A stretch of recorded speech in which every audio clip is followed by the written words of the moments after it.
called Siren. It was hot. My canteen is from a leak, and I was thirsty. These guys have no idea what it is. What's the next part?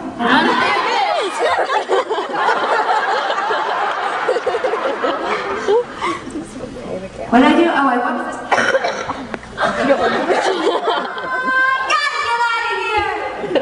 It's like I'm being tied to the hood. A yellow rental truck for me, a pot deal with fertilizer, and fuel oil pushed over a cliff by a suicidal Mickey Mouse.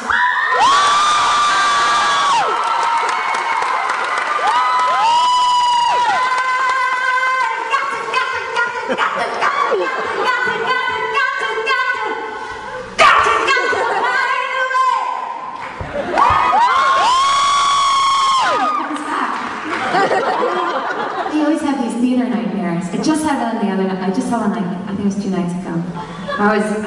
They called me to go in for Wicked. Somebody needed me for one show. And I said, sure, I'm sure it'll come back to me. I was late to the theater. My hairdresser and I were trying to scrub the green on. Get the things. It was a nightmare. Like literally, someone could have been stabbing me in the heart. That's how scary. We should fall the trap door.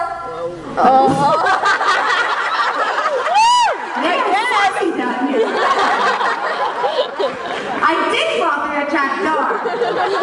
That was not a tree. Now you have to now I have to tell everybody that story now.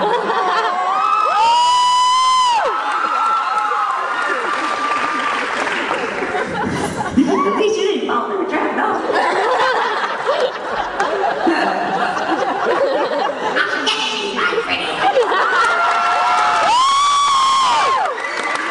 Now, for some of you that have no idea what that woman is doing, I did. I fell through a trap with 2 minutes left in the show, when I was supposed to be dying. I was supposed to be melting. And I was supposed to stand on this platform that is cued with the automation, the computers, to go down under the ground. And so I could melt, and I could look cool like that. So every night for hundreds and hundreds of shows, I'd stand on the same thing. It's in the dark, and the smoke's going, and it's behind the scrim, so it's like a shadow. And I stand on it, and then they cue it. But that night there was a substitute on the computer, and she cued it a step too early, So she was on to something with the Birdman. She skipped, it says 2 minutes early, and the thing is 5 feet under the ground already, so it's a 5-foot hole. So I fell through a hole in the dark. I can remember, because I had to go, I was like, right, left, right, stand, melt. And this time I went, right, left. I didn't fall all the way through. I fell, the hole's like a real square. And I broke the fall with my ribs. And so I hit it, and I was holding on like a superhero.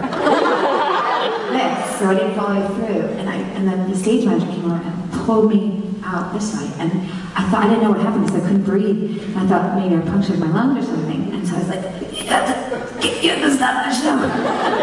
And the next thing you know, I'm laying on this gurney. Backstage, they stopped the show. And I'm laying in my green makeup, crying. It's like dripping off me. And my black wig and this crazy dress. And all the cute crew guys that got me in and out of the flying machine every night, that were like my best friends, and I played poker with them in between shows. They knew that I did yoga all the time. So they were laying around me. It's like we were doing Lamaze class. And they were, breathe, Idina, come on, do your yoga, breathe, breathe. Holding my hand. There's this weird, bittersweet thing of having all these hot guys around me. And all I remember is I said to Jovi, my dresser, because the only way the green comes off is with a very specific Neutrogena brand, the squirt pump, the orange color kind. And I said, please just bring the Neutrogena. They took me to the hospital, and of course I made all the jokes about how I didn't look very good and all that. you know, everyone was in town because it was the second, we forgot to tell them this part, right? It was the second to last, it was supposed to be my last show the next day. My last show ever, yeah. So all my family and friends were in town. And meanwhile, I think that the whole audience, you know, is outside the hospital waiting to see how I'm doing. I find out later that they waited, and my understudy got into her makeup and thing, and they stayed and watched the entire 2 minutes of the rest of the show. I was horrified. What? They're not waiting for me? But, and then, I was making a long story longer, but then my husband came in, and for those of you who don't know, he's really cute. And we weren't allowed more than 2 guests in the waiting room, and then he came in, all of a sudden the nurse was wheeling me to the x-ray place, and she lost her shit. She forgot my files, she left me in the middle of the hallway. I was allowed to have, all of a sudden I was allowed to have 30 people in my hospital room. Whatever, so then at the end she said, okay, well, you know, I was all on morphine and totally drugged out, and she told us today, okay, here's the medicine, and this is going to be the healing process, and, you know, just, she can go home tonight, but she won't be able to do too much for her. And just, you know, get her clothes. And he said, what clothes? She came here in a witch's costume. And I had to put on those plastic surgeon pants, hike them up to my boobs, and then put on someone's sweatshirt with, like, still stained green on my face. There was a paparazzi guy took a shot of me. I was high